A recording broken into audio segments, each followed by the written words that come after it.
Okay, congratulations and very well done, Sean. You passed your driving test today in Bletchley, 7 o'clock in the morning. It was your first attempt, and I got your test ready within 2 to 3 weeks. Yeah. What do you say about your learning and overall your test? I mean, like experience you can share with the viewers, please. I think it's first of all just more practice, more training hours should be really good. I was planning to get only 10 hours, but with few trainings, I think more the practice better. It's safer. Safer, yeah. Yeah. Okay, and what about the experience you can share with the viewers about your test experience? What happened today?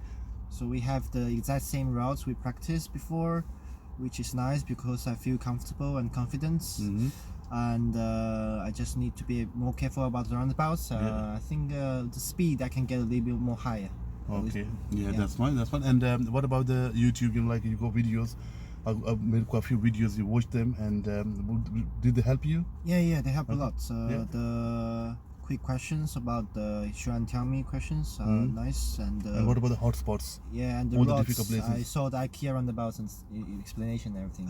Yeah, it's really helpful. Well, okay. So last piece of advice, Sean. Yeah, you got to be very careful for the next couple of years, all right? Because if you accumulate 6 more points, like 6 points on your license, yeah, you can your license can be revoked. Okay, so you better got to be very careful, especially when you drive with insurance. Okay, MOT certificate as well. Okay, and then on top of that, tires. Okay, make sure to keep an eye on your tires. Yeah, if they worn out, change them as soon as possible. Understand? Yeah. Okay, anything else? No. Okay, well done.